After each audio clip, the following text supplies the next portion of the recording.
Good morning to all my online dear students. Last class में हम लोगों ने Faraday first law of electrolysis का फॉर्मूला डिराइव कर लिया था। जो आपका फॉर्मूला निकल के आया था, किसी भी सब्सटेंस का वेट निकालना है बेटा तो W is equal to Z I T, Z I T निकल के आया था। ठीक है, और फिर मैंने आपको बताया था कि जो जेड होता है that is known as the electrochemical equivalent, और जेड को कैलकुलेट करने के लिए हमने एक फॉर्मूला देखा था, Z is equal to E upon 96500, जिसे हमने डिराइव किया था।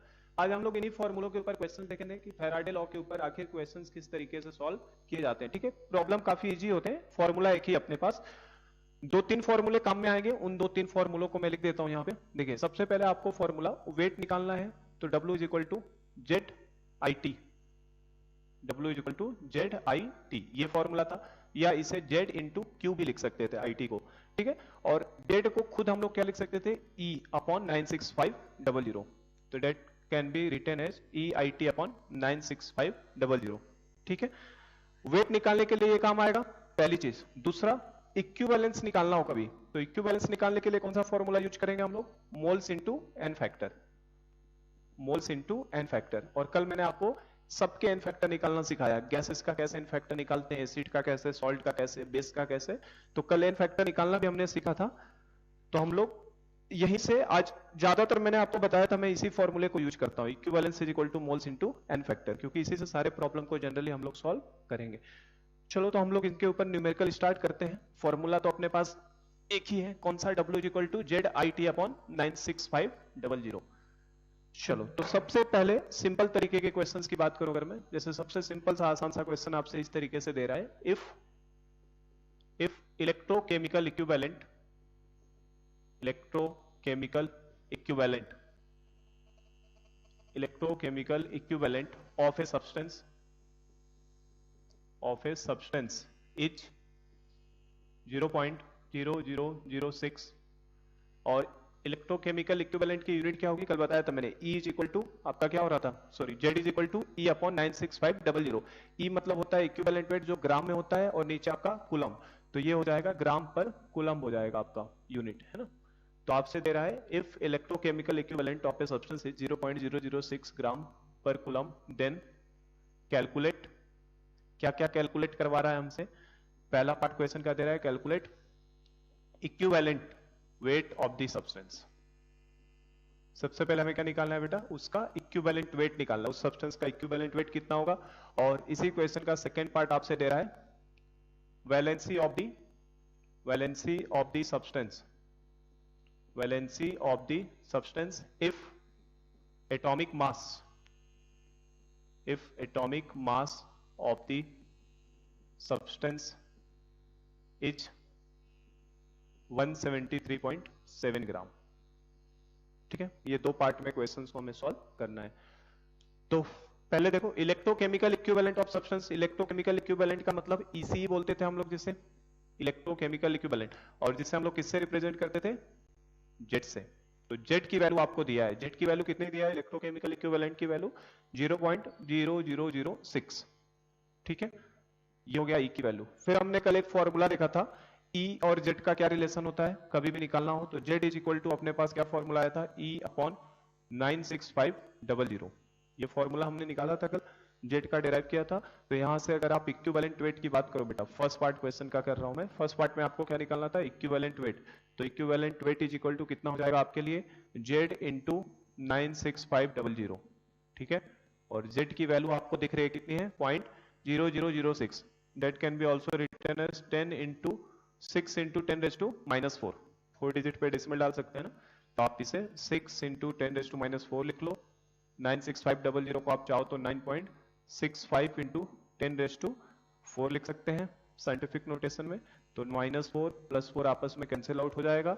आप 9.65 को 6 से मल्टीप्लाई करिए तो कितना आएगा, 6 5 30 0 3 39 3, और आपका 57 हो जाएगा, और 2 डिजिट पे डेसिमल, तो आपका आंसर कितना आ जाएगा, 57.90 ग्राम।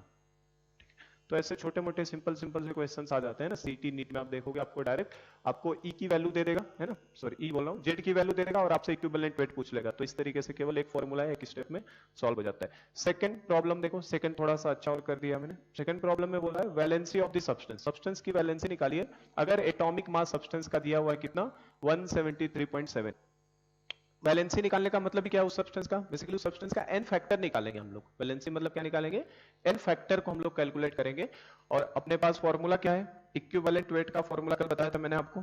Equivalent weight is equal to क्या होता है आपका, मॉलिक्यूल रहेगा तो मॉलिक्यूलर वेट लोगे, एटम रहेगा तो एटॉमिक वेट डिवाइडेड बाय क्या होता है एन फैक्टर। तो यहीं से वैलेंसी, जो भी मेटल की वैलेंसी होती है किसी सब्सटेंस की वैलेंसी, वो उस सब्सटेंस का एन फैक्टर ही होता है ना, कल देखा था हमने कि वही उसका एन फैक्टर होता है। तो बेसिकली हमें निकालना क्या है, एन फैक्टर। और एन फैक्टर निकालोगे, एन फैक्टर ही आपकी क्या होगी, उस सब्सटेंस की वैलेंसी होगी। और वैलेंसी इज इक्वल टू आपके लिए हो जाएगा equivalent weight into atomic weight. Simple है बिल्कुल। और इक्विवेलेंट वेट तो हमने ऊपर वाले से कैलकुलेट कर ही लिया है फर्स्ट स्टेप में, क्योंकि जेड की वैल्यू हमें दी थी, वहां से हमने इक्विवेलेंट वेट को कैलकुलेट कर लिया है। तो आप इक्विवेलेंट वेट की जगह पे वैलेंसी इज इक्वल टू, अच्छा उल्टा लिख दिया मैंने क्या, वैलेंसी इज इक्वल टू क्या हो जाएगा आपका, valency is equal to n factor is equal to हो जाएगा आपका atomic weight upon equivalent weight, atomic weight upon equivalent weight. तो यहां से आप वैलेंसी निकाल सकते हो, है ना। तो बोलो क्या आ जाएगा आंसर बेटा। तो एटॉमिक वेट की वैल्यू कितनी है आपकी 173.7, ये क्वेश्चन में गिवन था, ठीक है, ये एटॉमिक वेट। और नीचे इक्विवेलेंट वेट निकल के आया है कितना 57.9। और जब आप इसे कट करते हो तो आप देखो ये 3 टाइम्स जाएगा ना, मैंने ऐसा डेटा दिया है कि आपका ये सिंपली कट जाए तो कितना आएगा 3।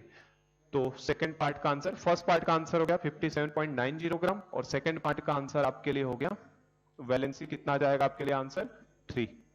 वैलेंसी कितनी हो जाएगी उसकी 3 हो जाएगी, ठीक है।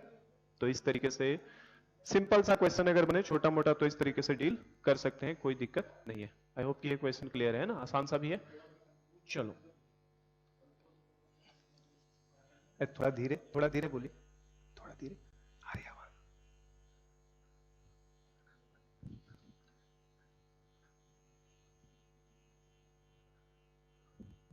चलो फिर देखो, आज हमें क्वेश्चन ही प्रैक्टिस करना है इसके ऊपर, है ना, क्योंकि फर्स्ट लॉ हमने देख लिया, बस उसके ऊपर क्वेश्चंस की प्रैक्टिस कराऊंगा, फिर मैं आपको सेकंड लॉ पे आ जाऊंगा।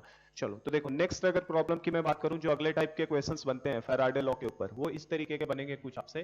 Calculate charge in Faraday for the following,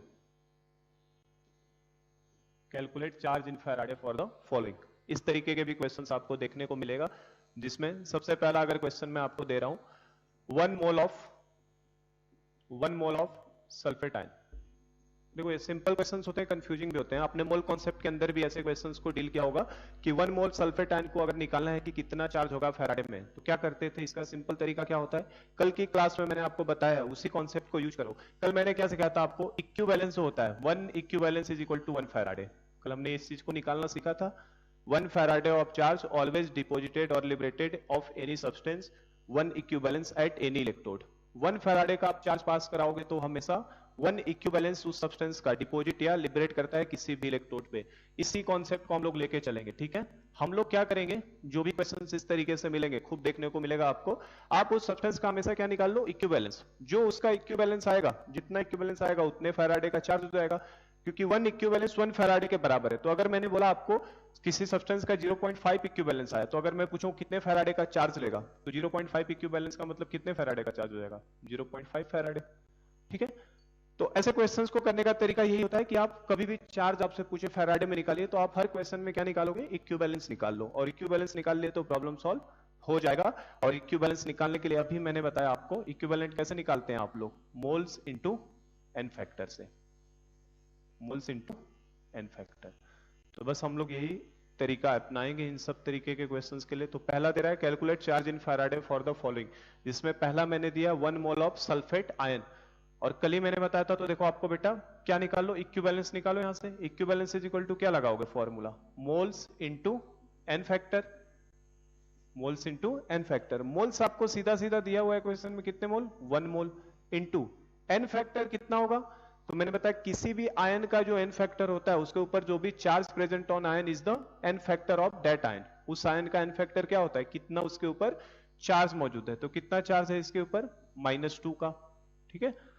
तो कितना एन फैक्टर हो गया 2, तो इसका मतलब ये कितना इक्विवेलेंस हो गया 2 इक्विवेलेंस, और 2 इक्विवेलेंस का मतलब कितना फैराडे बेटा 2 फैराडे, क्योंकि जितना इक्विवेलेंस आएगा वही उसका फैराडे के चार्ज के भी बराबर होता है। कल का कॉन्सेप्ट याद है ना, 1 फैराडे 1 इक्विवेलेंस के बराबर होता है। कल मैंने प्रूफ भी किए थे 5-6 रिएक्शन से लिख के, ठीक है। चलो देखो, इस तरीके से छोटे मोटे क्वेश्चंस काफी आते हैं आपको, है ना, सिंपल होते हैं, आसान से होते हैं। जैसे आपसे नेक्स्ट मान लो बोल रहा है 1/3 मोल ऑफ फॉस्फेट आयन, तो बताओ तुरंत कर सकते हैं कि नहीं, से क्या करोगे बताओ।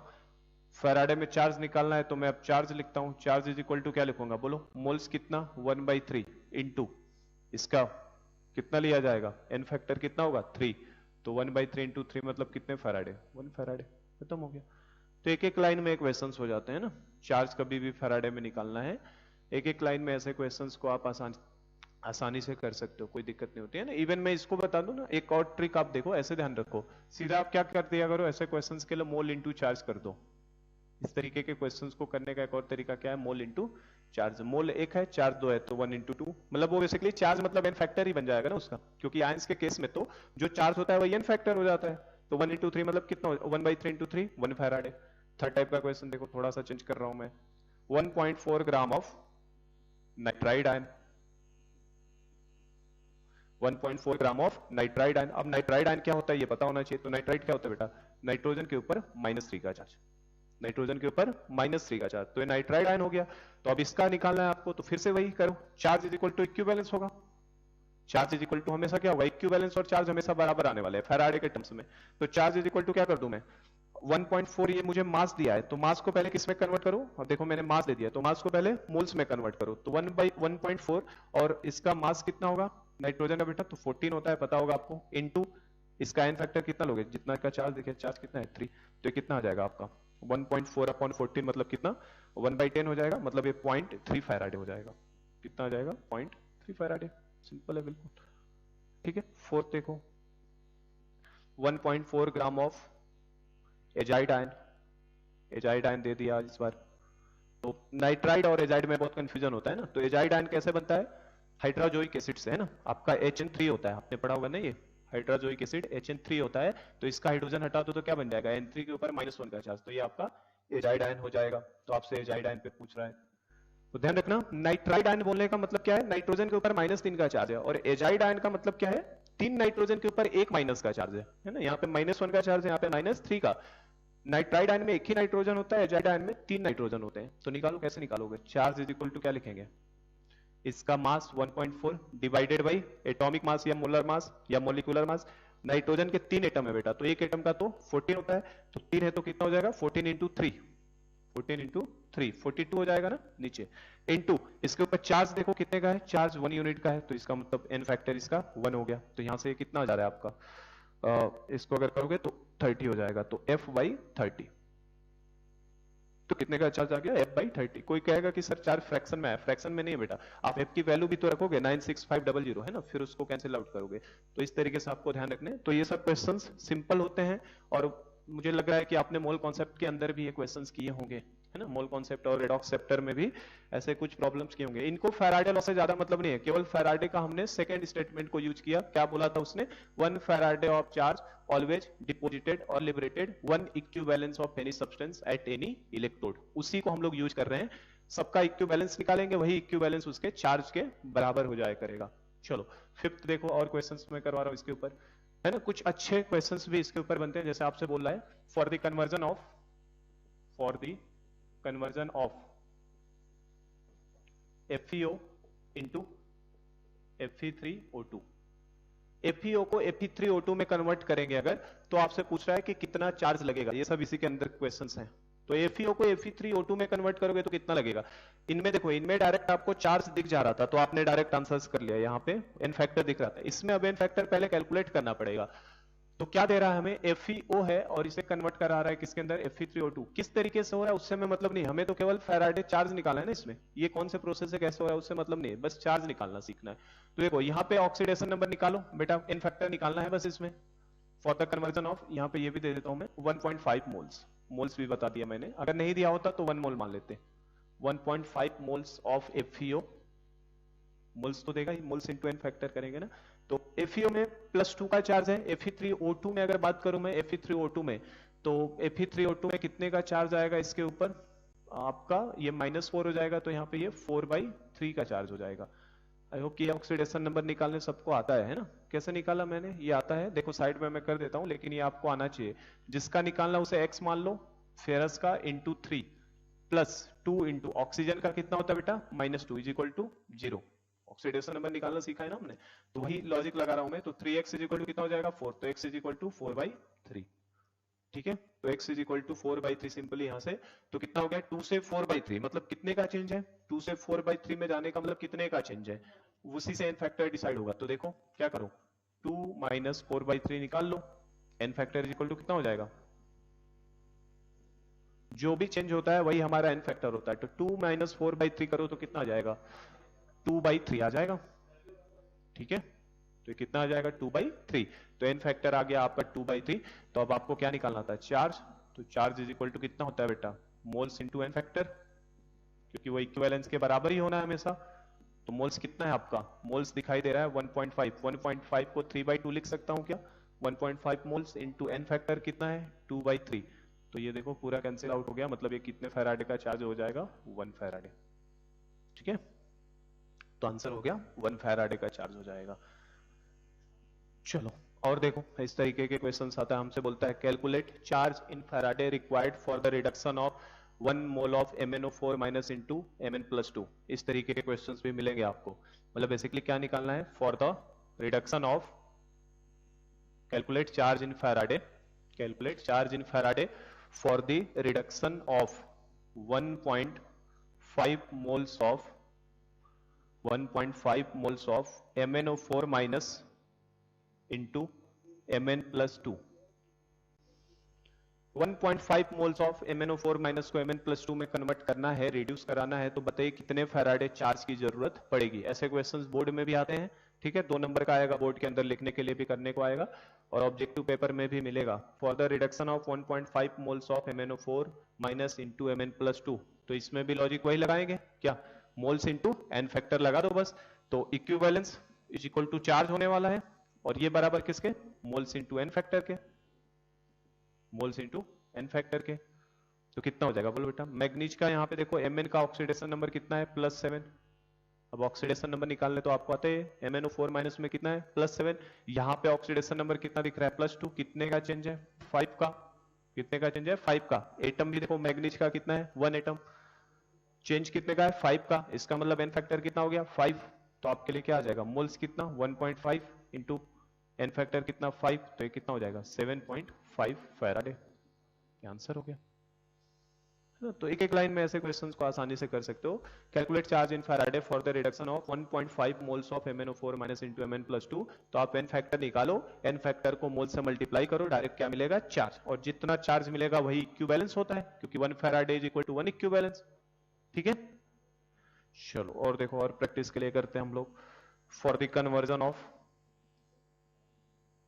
For the conversion of, for the conversion of आपको दे रहा है सपोज करो 3 moles of Cr2O7 minus 2 into Cr+3, ये भी रिडक्शन ही हो रहा है ना। For the conversion of 3 moles of Cr2O7 minus 2 into Cr+3, तो आप Cr2O7 में क्रोमियम का ऑक्सीडेशन नंबर कितना आएगा बोलो +6, ये निकालने आता है ना सबको, +6 हो जाएगा, 6 का तो गुना 12 में से 14 जाएगा -2, तो कितना हो गया +6, और +6 से किस में जा रहा है ये +3 में, तो +6 से +3 में जाने का मतलब बेटा कितने का चेंज हो गया 3 का, कितने का 3 इलेक्ट्रॉन, लेकिन साथ में एटम के नंबर भी तो देखने होते हैं, ऑक्सीडेशन नंबर जो होता है वो एक एटम के लिए आता है, लेकिन यहाँ पे आपका क्रोमियम के कितने 2, तो इसका मतलब 3 इलेक्ट्रॉन की बजाय कितना बोलोगे n फैक्टर इसका 6 होगा, आपने निकालना सीखा n फैक्टर, तो इसका n फैक्टर कितना हो जाएगा 3 into 2, 3 into 2 that will be 6, तो ये एटम के नंबर को भी ध्यान रखना होता है, तो 3 इलेक्ट्रॉन का एक्सचेंज, और चूंकि कोएफिशिएंट 2 लगा है तो कितना हो गया n फैक्टर इसका 6 हो गया, और एक बार n फैक्टर आपने निकाल लिया है तो बस खत्म हो गया। चार्ज इक्वल टू क्या moles into n factor, moles कितना है 3 इंटू n फैक्टर कितना है 6, मतलब कितने फैराडे का चार्ज 18 फैराडे का चार्ज। देखो तो आसानी से कैसे एक एक लाइन में क्वेश्चंस हो जाते हैं ये सारे। ठीक है, चलो आगे देखो और करते हैं हम लोग।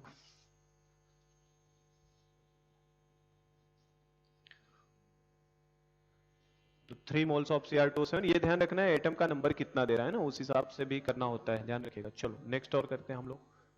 जैसे अगला देखो, अगला आपको बोल रहा है 5, ये 6 नंबर है ना, 6 है, और ये 7 नंबर का है, और ये आपका अगला 8 नंबर का। इसमें दे रहा है for the reduction of 2 moles of NO3 minus into N2। करो, इसे कर सकते हो खुद से। For the reduction of, calculate charge in Faraday for the reduction of 2 moles of NO3 minus into N2। तो NO3 माइनस में देखो नाइट्रोजन का ऑक्सीडेशन नंबर +5, ये सब निकालने आपको आता है ना। x minus 6 is equal to -1, तो नाइट्रोजन का oxidation number +5। Nitrogen free state में कितना होगा ऑक्सीडेशन नंबर 0, कितने का चेंज है 5 का, 5 इलेक्ट्रॉन का, एटम कितना है 1, मतलब इसका एन फैक्टर कितना हो गया बेटा 5। तो सीधे सीधे चार्ज इज इक्वल टू क्या, moles into N factor, moles 2 n factor 5, तो कितने फैराडे का चार्ज हो गया 10 फैराडे का, कितने का 10 फैराडे का हो जाएगा। ठीक है, आ रहा होगा आई होप, है ना, सिंपल सा है, मोल्स पता ही है, एन फैक्टर निकालो, moles into N factor equivalence देगा, वही इक्विवेलेंस आपका चार्ज के बराबर भी हो जाता है। ठीक है, चलो एक और करते हैं हम लोग last. For the conversion of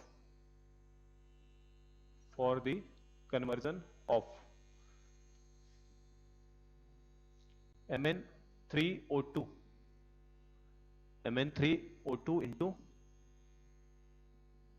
into Mn, या ऐसे करो Mn3O2, ठीक है, Mn3O2 इंटू Mn3O4। ठीक है, ये कन्वर्जन कराना है। For the conversion of Mn3O2 into Mn3O4, और ये मोल्स भी बता दिया 1 moles of. For the conversion of 1 moles of Mn3O2 into Mn3O4, 1 mole Mn3O2 को Mn3O4 में कन्वर्ट करना है तो कितना लगेगा आपको चार्ज। ठीक है, तो क्या करोगे बेटा, एन फैक्टर निकालो। यहाँ पे मैग्नीज का ऑक्सीडेशन नंबर कितना होगा बोलो, यहाँ पे मैग्नीज का कितना होगा, इसको Mn2O3 कर लो, इसे Mn2O3 कर लो। ठीक है, ताकि ऑक्सीडेशन नंबर निकालना आसान हो जाए। तो Mn2O3 करोगे तो ऑक्सीडेशन नंबर कितना आ जाएगा बेटा, +3 आ जाएगा। कितना आ जाएगा, +3 आ जाएगा। और Mn3O4 में ऑक्सीडेशन नंबर निकालोगे तो ये -8 करेगा, तो -8/3 मतलब कितना हो जाएगा, ये +8/3। ये तो निकालने आ रहा है, ऑक्सीडेशन नंबर निकालने आ रहा होगा सीधे हमें, मैग्नीज का कितना +3 हो जाएगा, और यहाँ पे मैग्नीज का ऑक्सीडेशन नंबर +8/3 हो जाएगा। तो चेंज की बात करें अगर कितने का चेंज हुआ है, तो +3 से +8/3 कितने का चेंज है, तो आप क्या करो 3 - 8/3 कर लो, तो कितने का चेंज है 1/3 का। कितने का चेंज है आपको 1/3 का चेंज है। तो बस चार्ज पूछा है, तो चार्ज कितना हो जाएगा बेटा, charge is equal to moles into N factor, moles into N factor. ठीक है, मोल्स की जगह पे कितना रखेंगे हम लोग, कितने मोल दिया मैंने 1 मोल इंटू एन फैक्टर की बात करोगे तो देखो ये 1/3 आया है ना, 1/3। लेकिन मैंने क्या कहा, इसको भी ध्यान रखना है ना, एन फैक्टर इसका निकालना है Mn2O3 का। तो Mn2O3 जिसको जिसमें कन्वर्ट करो उसका एन फैक्टर, तो इसका एन फैक्टर कितना लोगे बेटा, 1/3 आया है, लेकिन 2 एटम है तो कितना हो जाएगा 2 × 1/3, कितना हो जाएगा 2 × 1/3। तो ये आपके लिए आंसर कितना आ जाएगा 2/3 फैराडे। ठीक है, और चाहे तो इसे उल्टा बोल सकता था, इस वाले को उल्टा भी करवा देता हूं मैं। For the conversion of 1 mole of 1 या 3 मोल कर लेते हैं, 3 moles of Mn3O4 into Mn2O3, इसे करना है बोलो। अब उल्टा, अब इसका एन फैक्टर की जरूरत पड़ेगी Mn3O4, क्योंकि इसको हम लोग कन्वर्ट कर रहे हैं Mn2O3 में। तो अब देखो चार्ज वाइज तो अभी ऑक्सीडेशन नंबर कितना आएगा इसका, +8/3 आएगा, मैग्नीज का ऑक्सीडेशन नंबर +8/3, यहाँ पे मैग्नीज का ऑक्सीडेशन नंबर +3 आएगा। ठीक है, +8/3, और वहां पे कितना +3, +8/3 से +3 मतलब कितने का चेंज है आपका 1/3 का चेंज है। और चेंज अगर आपका 1/3 का है तो आपको क्या निकालना है बेटा, चार्ज निकालना है। तो charge is equal to moles into N factor, moles कितना 3 मोल्स इंटू एन फैक्टर कितना आएगा, तो आप देखना ध्यान से जरा, है ना, यहाँ कितना लगा है 3 मोल्स है ना, तो इस 3 से भी मल्टीप्लाई करना पड़ता है एन फैक्टर। जिसका एन फैक्टर निकालना होता है उसके नंबर ऑफ एटम्स भी देखने पड़ेंगे। तो एन फैक्टर कितना हो जाएगा इसका 3 इंटू 1/3, तो डेट विल बी 1। ठीक है, तो ये कितना हो जाएगा 3 फैराडे का, तो आंसर हो जाएगा 3 फैराडे। तो इस तरीके के सिंपल सिंपल क्वेश्चंस है ना, ये ऑलरेडी जेई में ये वाला पूछा हुआ क्वेश्चन था। इस तरीके से जो भी क्वेश्चंस आपको पूछे हुए मिले, करने का लॉजिक यही रहता है, equivalence is equal to charge करो, और चार्ज कैसे निकालते हैं, मोल्स इनटू एन फैक्टर से, सॉरी इक्विवेलेंस कैसे, मोल्स इनटू एन फैक्टर, तो जो इक्विवेलेंस उतना ही चार्ज। ठीक है, तो आराम से बस इस तरीके से मल्टीप्लाई करके सिंपली सॉल्व कर सकते हैं आप लोग। तो ये बेसिकली इसमें हम लोगों ने फैराडे लॉ का फॉर्मूला कुछ यूज नहीं किया, बस उसके एक पॉइंट को यूज किया है। कौन सा पॉइंट, कि वन इक्विवेलेंस हमेशा, one faraday of charge always deposited और liberated one equivalence of any substance. उस कॉन्सेप्ट को हमने यूज करके ये सारे क्वेश्चन सॉल्व किए हैं। ठीक है, तो फर्स्ट लॉ के ऊपर जो फर्स्ट है इसका फैराडे फर्स्ट लॉ है, उसके ऊपर और भी न्यूमेरिकल्स आएंगे। पहले हम लोग फैराडे सेकंड लॉ को समझते हैं, सेकंड लॉ के ऊपर हम लोग क्वेश्चन देखेंगे, और उसके बाद फिर फर्स्ट लॉ के ऊपर क्वेश्चंस को देखेंगे। चलो, तो हम लोग शुरू करते हैं अभी Faraday second law of electrolysis. फिर हम लोग एक साथ, है ना, फर्स्ट लॉ और सेकंड लॉ दोनों को मिला के क्वेश्चंस करेंगे। Faraday second law of electrolysis, Faraday second law of electrolysis. तो देखो सिंपल सा है, फैराडे का सेकंड लॉ हमें यही बताता है बेटा कि अगर आपने सीरीज में एक से ज्यादा इलेक्ट्रोलाइटिक सेल को कनेक्ट किया है, सीरीज के अंदर आपने एक से ज्यादा इलेक्ट्रोलाइटिक सेल को कनेक्ट किया है और आपने सेम चार्ज को पास कराया, अगर आपने सीरीज में जोड़ा है तो सब में चार्ज तो सेम ही पास होने वाला है, तो अलग अलग इलेक्ट्रोड के ऊपर सेम इक्विवेलेंस ऑफ अमाउंट बनता है, सेम इक्विवेलेंस अमाउंट बनेगा अगर आपने सेम करंट को पास कराया या सेम चार्ज को पास कराया। क्योंकि हमने पढ़ा यही, अगर आपने अभी देखा मैंने इक्विवेलेंस का फॉर्मूला निकाला था, क्या आ रहा था, IT/96500। तो अगर आपने चार्ज सेम पास कराया बेटा तो इक्विवेलेंस तो सेम बनने ही वाला है। तो Faraday second law of electrolysis हमें बस इतना सा बोलता है कि if same amount of charge is passed through more than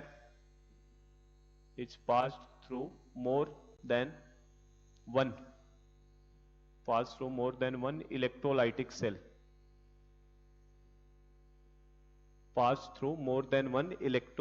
cell, connected in series, वो किसमें कनेक्ट होनी चाहिए, सीरीज के अंदर। If same amount of charge is pass through more than one electrolytic cell connected in series, then equal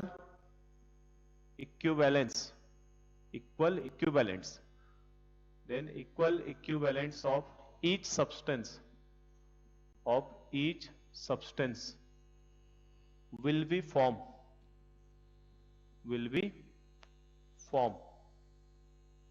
equal equivalents of each substance will be formed at each electrode in any electrolytic cell, तो ये second law का statement है, ध्यान रखिएगा कि अगर आपने same current को पास कराया है more than one electrolytic cell में जो एक सीरीज में कनेक्टेड है, और आपने सेम चार्ज को पास कराया है, तो अभी हमने देखा था one equivalence is equal to 1 faraday, मतलब तो 2 equivalence is equal to 2 faraday. तो अगर बेटा सब में सेम चार्ज को पास कराओगे तो सबका इक्विवेलेंट तो सेम ही बनेगा ना, चाहे किसी भी इलेक्ट्रोड पे बात करो सबका इक्विवेलेंट क्या बनेगा, सेम बनने वाला है। अब सीरीज में कनेक्ट करने से क्या मीनिंग है मेरा, इलेक्ट्रोलाइटिक सेल्स को सीरीज में कनेक्ट करने से क्या मीनिंग है, जैसे सपोज करो हम लोग दो इलेक्ट्रोलाइटिक सेल को ले लेते हैं, ये हमारा फर्स्ट इलेक्ट्रोलाइटिक सेल है और ये आपके लिए सेकेंड इलेक्ट्रोलाइटिक सेल है। ठीक है, दो इलेक्ट्रोलाइटिक सेल को ले लेते हैं। अभी तक हम लोग क्या कर रहे थे कि एक ही इलेक्ट्रोलाइटिक सेल में बैटरी को जोड़ रहे थे, पर इसमें अब हमें दो इलेक्ट्रोलाइटिक सेल लगेंगे, हमें दोनों इलेक्ट्रोलाइटिक सेल को बैटरी के थ्रू जोड़ना है। ठीक है, देखो किस तरीके से होता है ये,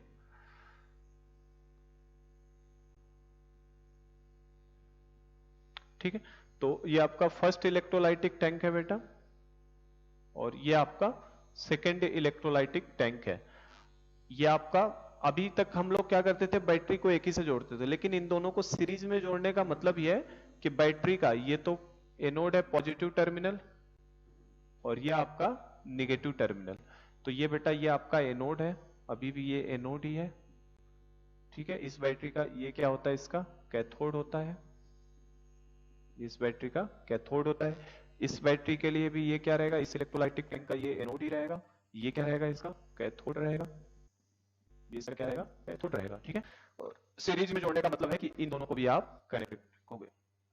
तो ये तो इलेक्ट्रोलाइटिक सेल है, और दोनों इलेक्ट्रोलाइटिक सेल आपके, है ना, दोनों इलेक्ट्रोलाइट, थोड़ा डायग्राम तिरछा बन गया है पर समझ में आ रहा होगा, है ना। आप सीधा सोच लेना, इसको थोड़ा सा एंगल बदल के देख लेना।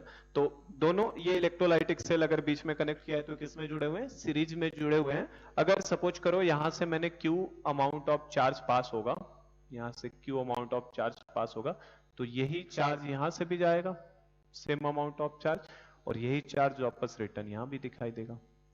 तो आपने फिजिक्स में पढ़ा ही होगा कि अगर सीरीज में आप जोड़े हो किसी चीज को तो उसके अंदर करंट क्या होता है, सेम फ्लो करता है। अपने रेजिस्टेंस या कुछ भी आपने सीरीज में जोड़ दिया तो उसके अंदर करंट आपका क्या होता है, सेम फ्लो होता है। उसी तरीके से अगर ये सीरीज में जुड़ा हुआ है दोनों इलेक्ट्रोलाइटिक सेल, तो इसका मतलब क्या है, दोनों इलेक्ट्रोलाइटिक सेल में करंट क्या होगा, सेम पास होगा।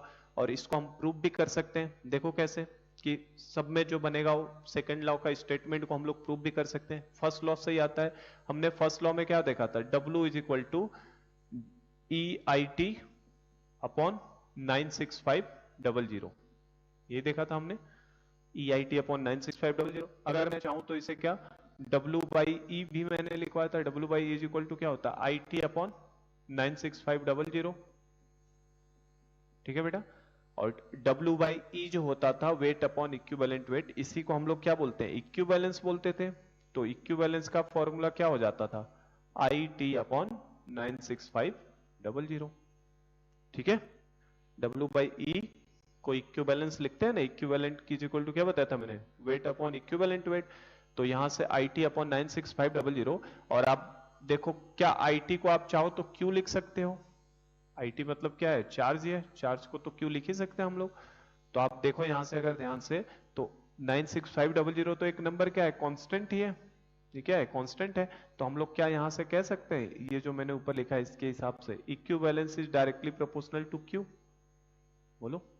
तो कहा जा सकता है कि जो इक्विवेलेंस होता है वो डायरेक्टली प्रोपोर्शनल किसके होता है, Q के। तो वही मैं कह रहा हूं, अगर आपने सेम अमाउंट ऑफ चार्ज को पास करा है, अगर आपने सेम अमाउंट ऑफ चार्ज पास करा है, तो आपका इक्विवेलेंस भी सेम बनने वाला है, क्योंकि इक्विवेलेंस डायरेक्टली प्रोपोर्शनल किसके होता है बेटा, चार्ज के। तो equivalence is directly proportional to charge, जितना चार्ज आप पास कराओगे उसी हिसाब से इक्विवेलेंस बनेगा। और हर इलेक्ट्रोड पे देखो, ये फर्स्ट इलेक्ट्रोलाइटिक सेल है, सेकंड इलेक्ट्रोलाइटिक सेल है, इसमें जो एनोड पे बनेगा उतना इक्विवेलेंस इसके कैथोड पे बनेगा, इसमें जितना इक्विवेलेंस एनोड पे बनेगा उतना इसके कैथोड पे, और ये आपस में भी चारों पे इक्विवेलेंस क्या होंगे, सेम, क्योंकि आपने चार्ज तो सेम फ्लो करवाया ना, पूरे सर्किट के अंदर कितना चार्ज फ्लो हो रहा है, सेम। तो अगर सेम चार्ज फ्लो होगा तो सबका इक्विवेलेंस भी आपस में क्या होगा, सेम होने वाला है, ठीक है। जैसे अगर इसको समझाने के लिए एग्जांपल के तौर पे अगर सपोज करिए, सपोज करो ये आपका, इसके अंदर मैंने मोल्टेन NaCl को ले लिया, इसके अंदर मैंने आपका मोल्टेन NaCl ले लिया, और इसके अंदर सपोज करो आपको मैंने एक्वस AgNO3 को ले लिया है। इसके अंदर एक मोल्टेन NaCl का सॉल्यूशन ले लिया, और दूसरे में अगर मैंने एक्वस AgNO3 का सॉल्यूशन ले लिया है आपका, तो अगर दोनों का मैंने, इसका मोल्टेन NaCl, सेकंड में एक्वस AgNO3 ले लिया, तो according to this law equivalence is directly proportional to charge, charge तो सब में सेम फ्लो रहा है तो सबका इक्विवेलेंस भी सेम होगा। तो NaCl में बताओ बेटा एनोड पे कौन सा प्रोडक्ट बनेगा, एनोड पे, तो अब इसीलिए इलेक्ट्रोलिसिस हमने पहले पढ़ लिया है, मोल्टेन NaCl का इलेक्ट्रोलिसिस कराने पे एनोड पे कौन सा प्रोडक्ट बनता है, सोडियम। एनोड पे कौन सा प्रोडक्ट बनता है, प्रोडक्ट ऑफ एनोड, या ऐसे लिखो AP, AP मतलब एनोड प्रोडक्ट कौन सा होता था, सोडियम। और Cl जाएगा किसकी तरफ, नहीं उल्टा बोल रहा हूं मैं, केटाइन जाएगा कैथोड की तरफ, एनायन जाएगा एनोड की तरफ। तो केटाइन सोडियम है, तो बेटा यहाँ का जो कैथोड प्रोडक्ट होगा वो कौन सा होता है, सोडियम सॉलिड, Cp मतलब कैथोड प्रोडक्ट। और जो एनोड पे जाता है कौन सा, एनायन, एनायन कौन जाता है, Cl माइनस, और Cl माइनस जाएगा तो क्या बनाएगा, Cl2। तो यहाँ का जो प्रोडक्ट होता है Cl2 गैस होता है। तो एनोड पे Cl2 गैस बनेगा, कैथोड के ऊपर सोडियम सॉलिड बनेगा। ये हमने ऑलरेडी पढ़ रखा है, मोल्टेन फॉर्म में करवाएंगे तो। एक्वस AgNO3 का कराओगे तो बोलो कैथोड प्रोडक्ट कौन सा बनेगा? कैथोड के ऊपर क्या जाएगा? केटायन। केटायन मतलब चापा कैटेगरी का है तो Ag जाने वाला है, तो यहाँ पे क्या बनेगा? Ag solid. और एनोड प्रोडक्ट की बात करूं मैं तो एनोड पे बताओ कौन सा प्रोडक्ट बनेगा, है ना, इसीलिए इलेक्ट्रोलिसिस पहले पढ़ा था। एनोड प्रोडक्ट पे क्या बनेगा? NO3 माइनस और OH माइनस। एक्वस दे दिया मतलब OH माइनस भी है, तो NO3 तो जाता नहीं है, तो एनोड पे कौन सा प्रोडक्ट? O2 gas. ठीक है, और इन चारों के अपने इक्विवेलेंस क्या होंगे? सेम होंगे। तो इसका मतलब हम लोग यहां लिख सकते हैं इक्विवेलेंस ऑफ सोडियम जो बनेगा will be equal to equivalence of Cl2 will be equal to equivalence of Cl2 will be equal to equivalence of Ag। ठीक है, is equal to equivalence of O2। सबके इक्विवेलेंस आपस में क्या होते हैं? बराबर होते हैं, है ना। इन चारों के इक्विवेलेंस आपस में क्या हो जाएंगे? बराबर। तो सेकंड लॉ ऑफ इलेक्ट्रोलिसिस ये बोलता है, आपने सीरीज में कनेक्ट किया है, सेम चार्ज पास करा रहे हो अगर, तो सबके इक्विवेलेंस सेम बनने वाले हैं आपके जितने भी आपको इलेक्ट्रोलाइटिक सेल हैं। तो इसका इक्विवेलेंस इसके बराबर, इसका इक्विवेलेंस, सब आपस में क्या होंगे? इक्विवेलेंस बराबर हो जाएंगे। और इक्विवेलेंस का अभी फॉर्मूला हमने देखा क्या होता है? Weight upon equivalent weight. तो हम लोग ये भी लिख सकते हैं WNA upon equivalent weight of Na is equal to WCl2 upon equivalent weight of Cl2 is equal to W of Ag upon equivalent weight of Ag is equal to W of O2 upon equivalent weight of A2। सबका हम लोग लिख सकते हैं ना, equivalent is equal to क्या होता है? मास अपॉन equivalent मास। और इन जनरल अगर मुझे लिखना हो तो यहां से बेटा इन जनरल क्या समझ में आ रहा है? इन जनरल समझ में आ रहा है W by E क्या होगा आपके लिए? कांस्टेंट रहने वाला है ना। W बाई ई क्या रहने वाला है? कांस्टेंट रहने वाला है, क्योंकि आपने चार्ज सबके अंदर सेम फ्लो करवाया है। इट मींस हम लोग इसे दो फॉर्म में ऐसे भी लिख सकते हैं, W1 upon E1 is equal to W2 upon E2। तो ये या तो इस तरीके से लिख सकते हो, या फिर आप चाहो तो इसे और करके आप इसे चाहो तो ऐसे भी लिख सकते हो, W1 upon W2 is equal to E1 upon E2। ठीक है, W1 by E1 is equal to W2 upon E2, या W1 upon W2 is equal to E1 upon E2। तो जो भी वेट का रेशियो आता है वो इक्विवेलेंट के रेशियो के बराबर होता है। ठीक है, तो ये हमारा सेकेंड लॉ है। सेकेंड लॉ, पहले लॉ का ही क्या है? एप्लीकेशन है, क्योंकि इसमें कुछ नया नहीं हो रहा है। It is simply application of first law. First law का एप्लीकेशन कैसे है? क्योंकि हमने यूज तो उसी चीज को किया है ना, W is equal to IT upon 96500, जहां पे IT अपॉन 96500 आपके लिए क्या है? चार्ज इक्विवेलेंस है, और वही इक्विवेलेंस हमेशा क्या होगा? चार्ज के डायरेक्टली प्रोपोर्शनल।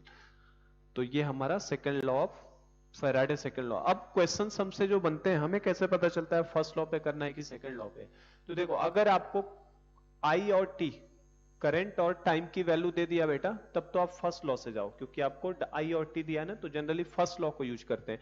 और अगर किसी क्वेश्चन में करंट और टाइम दिया ही ना हो, करंट और टाइम नहीं दिया हो, तब आप सेकेंड लॉ को यूज करोगे, क्योंकि उस समय हमें क्वेश्चन में वो बताएगा कि सेम चार्ज को पास कराया जा रहा है, कुछ ऐसे इंफॉर्मेशन देगा, सेम चार्ज पास करा है। सेम चार्ज पास कराने का मतलब ही हो गया इक्विवेलेंस को क्या करना होगा? उनके उठा के सबके इक्विवेलेंस आपस में सेम करने पड़ेंगे, है ना। कैसे सेकेंड लॉ को कब लगाओगे? जब दो या दो से ज्यादा इलेक्ट्रोलाइट दिखाई दे आपको, दो तीन इलेक्ट्रोलाइटिक सॉल्यूशन दिखाई दे, जैसे NaCl AgNO3, इस तरीके से तीन चार एक साथ दिखाई दे, तब हमें आइडिया लग जाना चाहिए कि हमें सेकेंड लॉ को यूज करना है। और सेकेंड लॉ को इस तरीके से यूज करना होता है कि इक्विवेलेंस डायरेक्टली प्रोपोर्शनल किसके होता है? आपके चार्ज के। ठीक है, चलो तो, और अगर क्वेश्चन में कभी आपको I और टाइम दोनों दे दिया, तो आप उस समय फर्स्ट लॉ को यूज करोगे। क्वेश्चंस तो हम लोग करेंगे आज और कल में, क्वेश्चंस ही करने वाले हैं, क्योंकि अब हमारा जो थियरी वाला पॉइंट था वो खत्म हो गया। फर्स्ट लॉ भी हमने देख लिया, सेकंड लॉ भी देख लिया, अब हम लोग इसके ऊपर न्यूमेरिकल प्रॉब्लम को ही प्रैक्टिस करेंगे।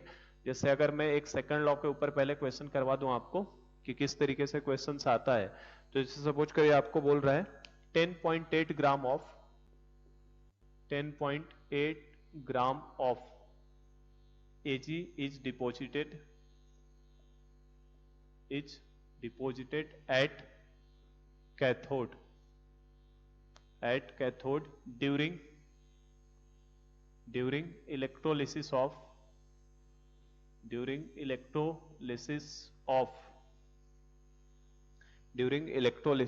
aqueous AgNO3 solution,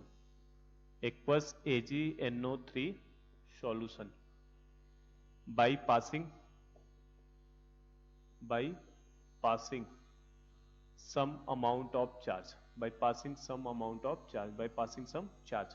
कुछ चार्ज पास कराया जा रहा है, कितना चार्ज कराया जा रहा है वो नहीं बता रहा है, बोल रहा है हमें कि 10.8 gram of silver is deposited at cathode during electrolysis of aqueous AgNO3 solution by passing some charge.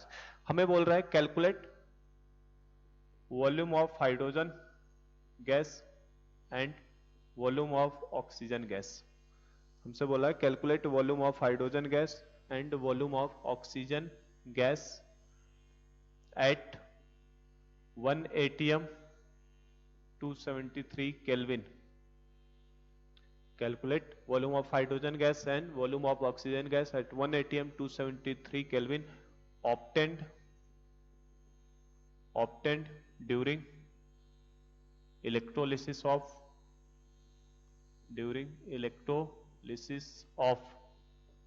aqueous ZnSO4 solution, during electrolysis of aqueous ZnSO4 solution.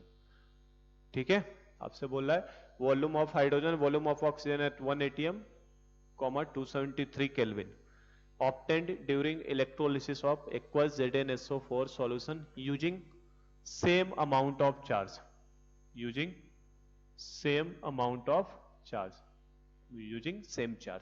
उतना ही सेम चार्ज उतना ही अमाउंट ऑफ चार्ज को use करते हुए आपको बताना है कि वॉल्यूम ऑफ हाइड्रोजन गैस कितना बनेगा और वॉल्यूम ऑफ ऑक्सीजन गैस कितना बनेगा, किस पे 1 atm and 273 kelvin. 1 atm and 273 kelvin का मतलब बेटा STP पे बताना है बेसिकली।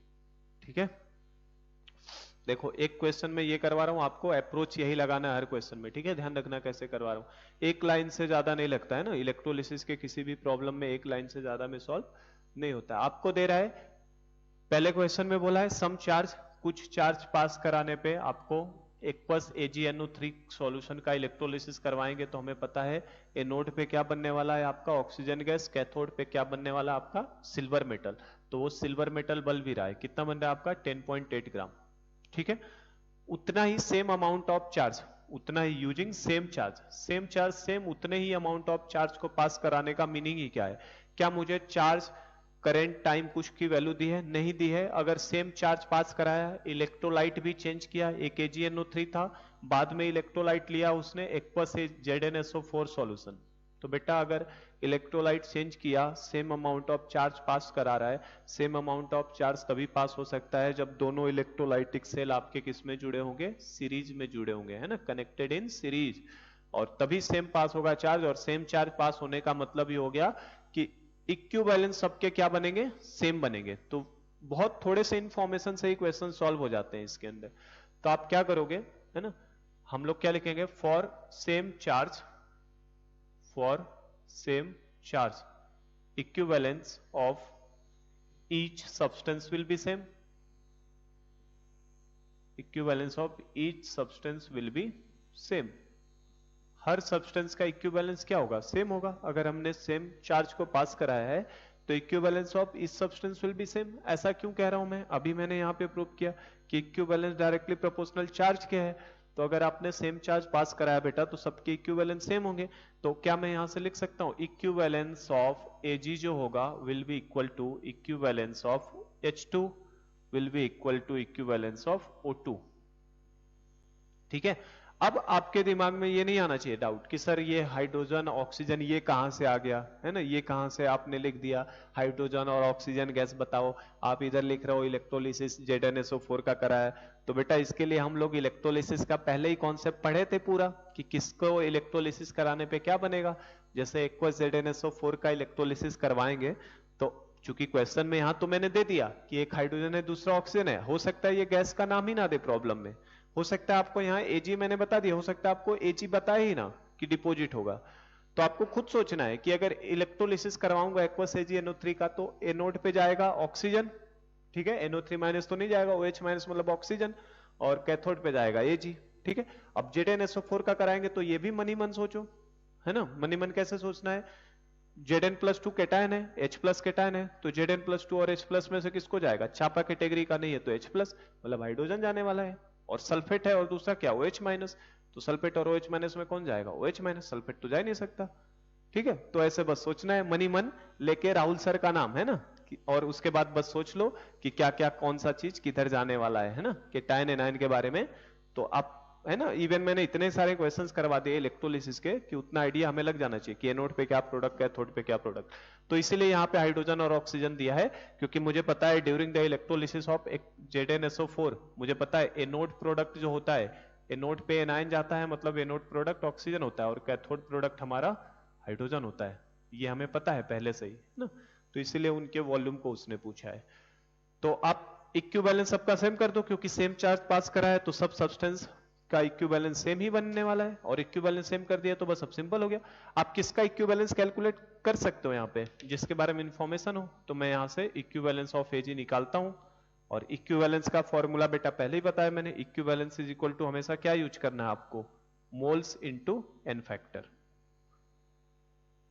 इक्विवेलेंस के लिए आप इकलौता यही फॉर्मूला यूज करोगे। मैंने बताया था कल ही कि थर्ड वाली लाइन में जो फॉर्मूले लिखे हैं उन्हें मैं यूज करता हूं। तो मोल्स इंटू एन फैक्टर, और मोल्स कैसे निकालते हैं, मास अपॉन मोलर मास। मास कितना दिया है 10.8 डिवाइडेड बाई मोलर मास, देखो कितना होता है Ag का, चूंकि यहाँ पे एटम है तो एटम का क्या होगा, एटॉमिक मास हो जाता है, तो 10.8 बाई 108 इंटू एन फैक्टर कितना होगा, तो Ag का एन फैक्टर भी कल बताया था मैंने कितना 1, तो ये आप देखो कितना आ गया आपका 0.1 आ जाएगा। 10.8 बाई 108 कितना आ जाएगा 0.1। अगर आपसे सपोज करो इस क्वेश्चन में चार्ज पूछ लिया होता कि चार्ज कितना होगा, तो बेटा मैंने आपको अभी बताया कि चार्ज जो होता है हमेशा इक्वल किसके होता है, इक्विवेलेंस के। जितना इक्विवेलेंस होगा उतना ही चार्ज होगा हमेशा। ठीक है, तो आपसे अगर चार्ज पूछा होता तो आप क्या लिखते, चार्ज अगर पूछ लेता कितना चार्ज पास कराया गया, तो charge will be equal to 0.1 faraday, है कि नहीं, क्योंकि हमें पता है चार्ज जो है 1 faraday will be equal to 1 equivalence होता है, ये चीज हमें पता है, ये logic. Charge is equal to क्यों 1 faraday is equal to always 1 equivalence, कल ही देखा था हमने। तो चार्ज अगर पूछेगा तो 0.1 इक्विवेलेंस आया, इक्विवेलेंस 0.1 है, तो चार्ज कितना होगा 0.1 फैराडे। हमसे चाहे तो इसको हमसे कूलम में पूछ सकता है, तो कूलम में कितना हो जाएगा बेटा 0.1 इंटू 96500, तो डेट विल बी 9650 कूलम। ठीक है, ये हो सकता है। अगर हमसे ये चाहे तो नंबर ऑफ इलेक्ट्रॉन के टर्म्स में पूछ सकता था, तो हम लोग कितना बोलते हैं 0.1 moles of electron, 0.1 moles of electron किसी भी टर्म्स में पूछ ले। अगर हमसे पूछता नंबर ऑफ इलेक्ट्रॉन के टर्म्स में कितना चार्ज आएगा, तो 0.1 फैराडे का मतलब कितना है 0.1 मोल्स ऑफ इलेक्ट्रॉन। ठीक है, अगर हमसे चाहे तो नंबर ऑफ इलेक्ट्रॉन के टर्म्स में पूछता तो कितना हो जाता 6 इंटू 10^22 इलेक्ट्रॉन, ठीक है नहीं, 6 इंटू 10^23 होता है ना, 0.1 से मल्टीप्लाई करूंगा तो कितना हो जाएगा 6 इंटू 10^20। तो कुछ भी पूछ ले, ये एडिशनल जानकारी मैंने दे दी आपको। बस अगर चार्ज पूछ लिया होता तो आप चार्ज चाहे तो ऐसे निकाल सकते थे। चार्ज कितना हो जाएगा, जितना इक्विवेलेंस उतना ही फैराडे चार्ज, 0.1 इक्विवेलेंस तो 0.1 फैराडे चार्ज। उसको कूलम में चेंज करना है तो 96500 से मल्टीप्लाई करो, उतने मोल्स ऑफ इलेक्ट्रॉन, क्योंकि 1 mole of electron 1 Faraday charge को कैरी करता है, ये भी हमें पता है। ये कैसे मैंने लिंक किया, ये समझ पाए, ये दोनों का लिंकिंग, क्योंकि हमें पता है 1 फैराडे इज इक्वल टू क्या होता है, charge on 1 mole of electron, charge on 1 mole of electron. तो 0.1 फैराडे मतलब 0.1 मोल ऑफ इलेक्ट्रॉन। ठीक है, चलो तो ये हमारा इक्विवेलेंस निकल गया किसका बेटा, Ag का। अभी आपने जैसा बताया जो Ag का इक्विवेलेंस होगा उतना ही H2 का होगा, उतना ही O2 का होगा। तो एक आइडिया बस रखो कैसे मैं क्वेश्चंस को कर रहा हूं, आसानी से डील हो जाते हैं। आपको क्या निकालना है, वॉल्यूम ऑफ किसका बेटा, हाइड्रोजन गैस का, और आपको क्या निकालना है, वॉल्यूम ऑफ ऑक्सीजन गैस का। और निकालना क्या है इसको 1 atm 273 मतलब एसटीपी पे। और एसटीपी पे एक एडिशनल जानकारी हमारे पास होती है क्या, 1 मोल ऑफ एनी सब्सटेंस कितना वॉल्यूम ऑक्यूपाई करता है 22.4 लीटर। ये जानकारी तो हमें है ही पहले से कि 1 मोल का वॉल्यूम कितना होता है 22.4 लीटर। तो मुझे वॉल्यूम निकालना है तो मुझे मोल्स मिल जाए, मोल्स को मैं 22.4 से मल्टीप्लाई कर दूंगा। तो मोल्स कैसे मिलेगा, हाइड्रोजन के मोल्स कैसे मिलेंगे, तो हाइड्रोजन के मोल्स के लिए अभी देखो फिर से इसी फॉर्मूले से जाऊंगा मैं, इक्विवेलेंस इज इक्वल टू कितना, मोल्स इनटू एन फैक्टर, इसी फॉर्मूले से जाऊंगा। तो बताओ मोल्स इज इक्वल टू क्या हो जाएगा बेटा, मोल्स इज इक्वल टू, अगर मोल्स निकालना होगा तो मोल्स इज इक्वल टू क्या कर दूंगा मैं, equivalence upon n factor, equivalence upon n factor. बोलो इक्विवेलेंस की वैल्यू कितनी है, इक्विवेलेंस कितना आ चुका है 0.1, इक्विवेलेंस तो सबका सेम है ना, इक्विवेलेंस हो गया 0.1 अपॉन एन फैक्टर, हाइड्रोजन का एन फैक्टर कल की क्लास में HCO कितना आता है 2, तो moles upon n factor, moles upon n factor, sorry equivalence upon n factor, तो क्या मिल गया मोल्स, ये मोल्स हो गया, और मोल्स को 22.4 से मल्टीप्लाई कर लो। मैं कह रहा हूं ना एक लाइन में सॉल्व होते हैं सब प्रॉब्लम, आप एक लाइन में कर सकते हैं इन सब चीजों को। 0.1 इंटू 2 इंटू 22.4, तो ये कितना हो जाएगा 11.2, तो ये 0.112 लीटर हो जाएगा, आंसर खत्म, प्रॉब्लम खत्म हो गया। ये ऑक्सीजन के लिए बताओ, ऑक्सीजन के लिए क्या करोगे, ऑक्सीजन के लिए क्या करोगे, इक्विवेलेंस तो अभी भी रहेगा 0.1, इक्विवेलेंस तो अभी भी रहेगा 0.1 अपॉन एन फैक्टर, ऑक्सीजन का एन फैक्टर भी कितना था 4 था, ऑक्सीजन का एन फैक्टर कितना था 4, बताया था कल मैंने, HCO 224, HCO हाइड्रोजन का 2, क्लोरीन का 2, ऑक्सीजन का 4 इंटू 22.4, तो ये कितना हो जाएगा, जितनी वैल्यू आ रही है उसकी भी आधी हो जाएगी, मतलब ये कितना हो जाएगा 0.056 लीटर। ठीक है, तो सिंपल क्वेश्चंस होते हैं, है ना, आपको सारे क्वेश्चंस इसी से इक्विवेलेंस वाले कॉन्सेप्ट से ही करने हैं। ठीक है, इसी से हम लोग सारे क्वेश्चंस को डील करेंगे। चलो तो आज की क्लास में हम लोग इतना ही करते हैं। ठीक है, कल की क्लास में हम लोग फर्स्ट लॉ के भी, फैराडे फर्स्ट लॉ इलेक्ट्रोलिसिस के क्वेश्चंस भी सॉल्व करना देखेंगे कि कैसे फर्स्ट लॉ ऑफ इलेक्ट्रोलिसिस के न्यूमेरिकल प्रॉब्लम सॉल्व किए जाते हैं। सेकंड लॉ के क्वेश्चन में तो बस जस्ट इक्विवेलेंस को सेम करा दो और क्वेश्चन सॉल्व हो जाता है। कॉन्सेप्ट मैं बता रहा हूं आपको, बस केवल ये फॉर्मूला ध्यान में रखना है, इसी फॉर्मूला से सारे क्वेश्चंस को हम लोग डील किया करेंगे। ठीक है, इक्विवेलेंस बराबर करेंगे और ये यही टेक्निक मैं लगा लगा के हर क्वेश्चन सॉल्व करूंगा। आप इक्विवेलेंस निकाला करो और सारे क्वेश्चंस ऐसे ही डील होंगे। ठीक है, तो चलिए आज के लेक्चर को हम लोग यहीं स्टॉप करते हैं। कल की क्लास में हम लोग फर्स्ट लॉ के ऊपर बहुत सारे क्वेश्चंस लगाएंगे और आई होप कि कल मैं सोच रहा हूं कल न्यूमेरिकल्स करा के चैप्टर बाइंड अप कर दिया है। चैप्टर बाइंड अप नहीं हो जाएगा, ये टॉपिक खत्म हो जाएगा, क्योंकि एक टॉपिक हमारे पास कंडक्टेंस ऑफ सॉल्यूशन अभी बचा है, जो लास्ट टॉपिक है उसमें भी 3-4 दिन लगेंगे, चैप्टर खत्म हो जाएगा। ठीक है, चलिए, थैंक यू सो मच।